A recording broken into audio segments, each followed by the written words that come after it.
Chapter को करा था और हमारा टॉपिक था इंडिफरेंस कर्व। इंडिफरेंस कर्व का मीनिंग हमने देखा, इंडिफरेंस सेट, प्रॉपर्टीज पढ़ी इंडिफरेंस कर्व की क्या है। उसके अलावा मैंने आपको मोनोटोनिक प्रेफरेंस का मतलब बताया, मार्जिनल रेट ऑफ सब्स्टिट्यूशन बताया था।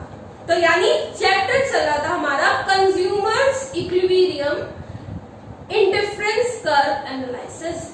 दो तरह से इक्विलिब्रियम कैलकुलेट होता है कंज्यूमर का, पहला यूटिलिटी की मदद से यानी कार्डिनल अप्रोच, दूसरी इंडिफरेंस कर्व यानी ऑर्डिनल अप्रोच। तो बात चल रही है हमारी ऑर्डिनल अप्रोच की यानी इंडिफरेंस कर्व की। उसी में एक साथ में नेक्स्ट टॉपिक आता है सेम चैप्टर में, दैट इज बजट लाइन और प्राइस लाइन। क्या है बजट लाइन, प्राइस लाइन? फिर से स्टार्टिंग वही सेम है जैसा आपने मेरी पिछली वीडियोस में देखा होगा। पीपीसी में पढ़ा था हमने और इंडिफरेंस कर्व की में पढ़ा था। क्या पढ़ा था कि एक ऐसी लाइन या कहते हैं एक ऐसा curve which represents different combinations of two goods, यानी दो गुड्स के अलग अलग कॉम्बिनेशन। ये फिर से वही बात आ गई पीपीसी की तरह, आईसी की तरह, इंडिफरेंस कर्व की तरह कि बजट लाइन भी क्या है, दो गुड्स का अलग अलग कॉम्बिनेशन, यानी हम अलग अलग कॉम्बिनेशंस बना सकते हैं। कितने गुड्स के? दो गुड्स के। ठीक है, आगे देखिए इसमें क्या है, यहां तक का तो सेम है, यानी तीन डेफिनेशन की स्टार्टिंग क्या हो गई हमारी, सेम हो गई।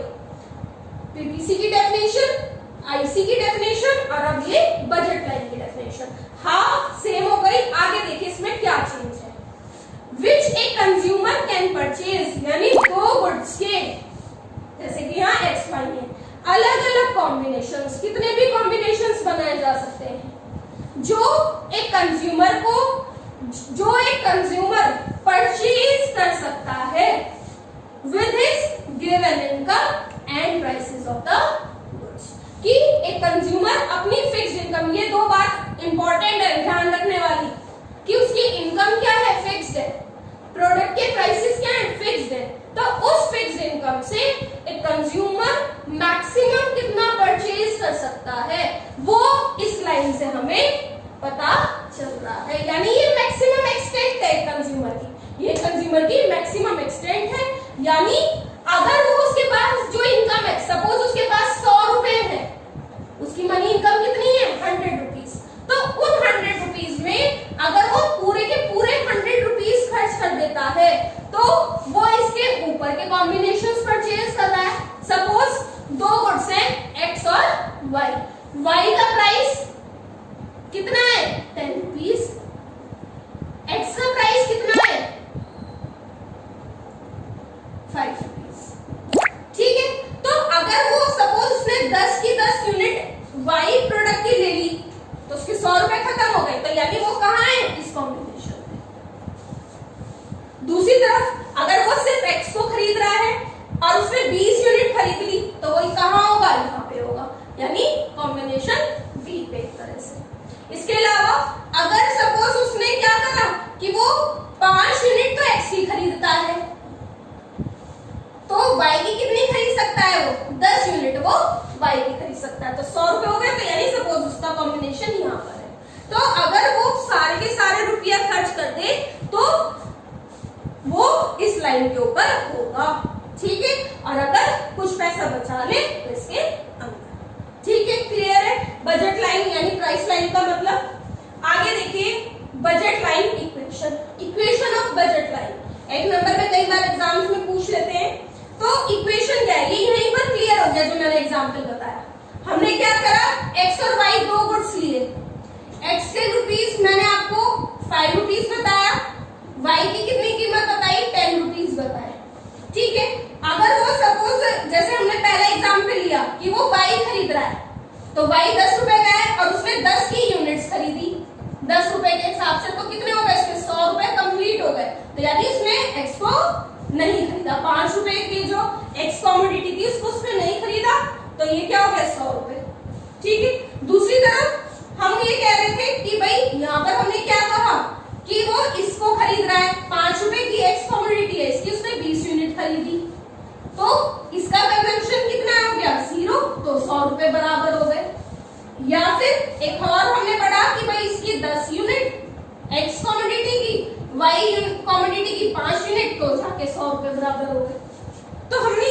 आएगा, इक्वेशन ही तो बनाई बजट लाइन की, क्या है, प्राइस ऑफ एक्स ये रहा, क्वांटिटी ऑफ एक्स ये रही, plus price of y into quantity of y equals to money. ठीक है, दो गुड्स खरीद रहे हैं, दोनों के प्राइस कितनी कितनी क्वांटिटी में खरीदे, दोनों को जोड़ लो तो किसके इक्वल आ जाएगा, मनी इनकम। नेक्स्ट देखिए बजट सेट। बजट सेट क्या है, सेम जो बजट लाइन पढ़ी वही बजट सेट है। बजट लाइन में डायग्राम के थ्रू रिप्रेजेंट करा, बजट सेट में हम टेबल के थ्रू रिप्रेजेंट कर रहे हैं, वही क्वांटिटीज ले ली मैंने, ठीक है, उसी को यही आ गया यहाँ पर। लेकिन ध्यान रखना, लाइन का मतलब है सारे के सारे रुपए खर्च कर देने, कि मैंने सारे के सारे रुपए क्या कर दिए, खर्च कर दिए।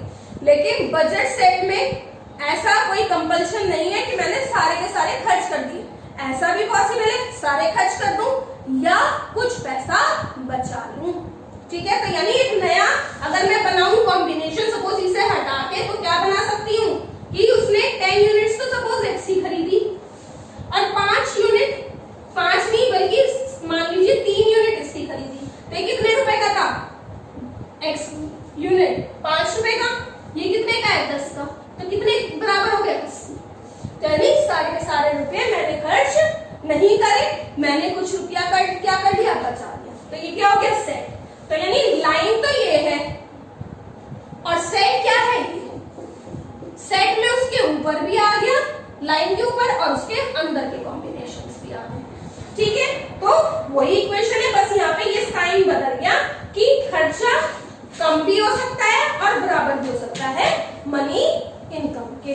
क्लियर है ये। नेक्स्ट देखिए अब आगे slope of budget line. Budget line की स्लोप क्या है, स्लोप ऑफ बजट लाइन, जैसे कि हमने पीपीसी में कहा था, पीपीसी में क्या स्लोप है, पीपीसी का marginal opportunity cost. Marginal opportunity cost यानी एमओसी डिसाइड करता है पीपीसी का shape. Indifference curve, indifference curve में कैसे पता चलता है स्लोप आईसी का, इंडिफरेंस कर्व का, एमआरएस की मदद से, मार्जिनल रेट ऑफ सब्स्टिट्यूशन की मदद से। इसी तरह बजट लाइन का स्लोप कैसे डिसाइड होता है, by the prices of X and Y, तो यानी PX upon PY. Clear. Next देखिए rotation and shift of budget line. अब रोटेशन शिफ्ट का मतलब क्या होता है, भाई हमने ये बजट लाइन बनाई, अगर ये अपनी जगह से मूव कर जाए तो वो क्या कहलाएगा, रोटेशन और शिफ्ट।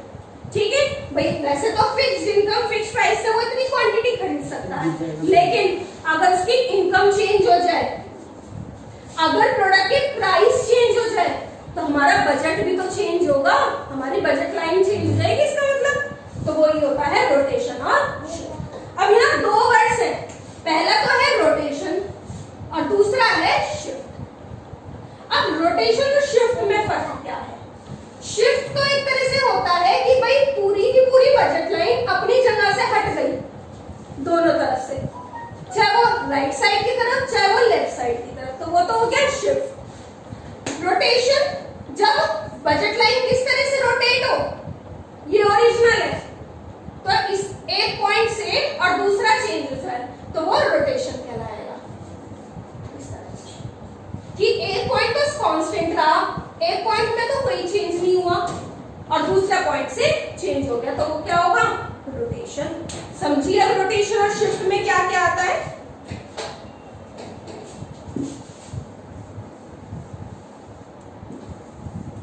भाई अब सबसे पहली सिचुएशन ले लेते हैं इनकम की। फर्स्ट क्या है, इनकम। इनकम को किससे रिप्रेजेंट करते हैं, वाई से। इनकम क्या हो गई, इंक्रीज हो गई। सपोज अगर मेरी इनकम बढ़ गई तो क्या होगा, मैं ज्यादा क्वांटिटी खरीद पाऊंगी, और अगर ज्यादा क्वांटिटी खरीद पाऊंगी तो बजट लाइन क्या होगी, राइट वर्ड शिफ्ट। तो यानी इनकम के बढ़ते ही मैं दोनों गुड्स की क्वांटिटी को क्या कर पाऊंगी, इंक्रीज, तो budget line right word shift. दूसरी तरफ अगर इनकम सपोज मेरी कम हो जाए तो क्या होगा, कम क्वांटिटी खरीद पाऊंगी, तो budget line left word shift. ठीक है, क्लियर है। इसी तरह से अगर दोनों के गुड्स के प्राइस एक साथ, अलग अलग नहीं, अगर दोनों ही प्रोडक्ट, जो हम एक्स और वाई प्रोडक्ट की बात कर रहे दो गुड्स है हमारे एक्स और वाई, अगर दोनों के प्राइस कम हो जाए, ध्यान रखना, प्राइस ऑफ बोथ गुड्स, अगर दोनों गुड्स के प्राइस क्या हो जाए, फॉल हो जाए, तो क्या होगा, अगर कोई चीज सस्ती हो गई तो क्या करेंगे, ज्यादा खरीद पाएंगे ना, तो यानी बजट लाइन राइटवर्ड शिफ्ट। और अगर प्राइसेस क्या हो जाए, prices of both x and y क्या हो जाए, इंक्रीज हो जाए, दोनों के प्राइस क्या हो गए, बढ़ गए, अब महंगा हो गया तो कम खरीद पाएंगे, यानी लेफ्टवर्ड शिफ्ट। ठीक है, चलिए इसी के साथ रोटेशन आज के लिए लास्ट समझ लेते हैं। रोटेशन मैंने बताया, जब रोटेशन सिर्फ किस वजह से होगा, प्राइस की वजह से, और एक गुड के प्राइस, अगर सिर्फ एक प्रोडक्ट के प्राइस चेंज होते हैं तो रोटेशन होगा। हम सिर्फ एक्स की बात कर रहे हैं कि एक्स के प्राइस क्या हो गए, फॉल हो गए, सपोज ये तो मेरा ओरिजिनल कर्व था, ठीक है, अब एक्स प्रोडक्ट, यहाँ एक्स कमोडिटी, यहाँ वाई कमोडिटी, एक्स क्या हो गया, सस्ता हो गया, तो मैं ज्यादा खरीद पाऊंगी, तो कैसे रोटेट होगा, इस तरह से। वाई का कंजम्पशन तो इक्वल रहा, वाई में तो कोई चेंज नहीं, लेकिन एक्स के प्राइस कम होते ही एक्स की क्वांटिटी क्या हो जाएगी, इंक्रीज, तो यानी राइटवर्ड रोटेशन। और दूसरी तरफ अगर सपोज एक्स के प्राइस क्या हो जाए, बढ़ जाए, तो यानी एक्स की क्वांटिटी क्या हो जाएगी, कम हो जाएगी, वाई की कांस्टेंट, तो लेफ्टवर्ड रोटेट। इसी तरह वाई में कर सकते हैं कि अगर वाई के प्राइस सपोज बढ़ रहे हैं, तो ये ओरिजिनल है, दो गुड्स हैं एक्स और वाई, तो अगर वाई के प्राइस बढ़ रहे हैं तो कम खरीद पाएंगे, तो यानी लेफ्टवर्ड रोटेट इस तरह से हो जाएगा। दूसरी तरफ अगर वाई के प्राइस क्या हो जाए, फॉल हो जाए, तो क्या होगा इसमें कि वो वाई की क्वांटिटी इंक्रीज कर सकता है, तो यानी राइटवर्ड रोटेट। ठीक है स्टूडेंट्स, आज की वीडियो में समझ में आया होगा आपको टॉपिक, इसको पढ़ के देखेंगे, फिर मिलते हैं नेक्स्ट टॉपिक में एक नए टॉपिक।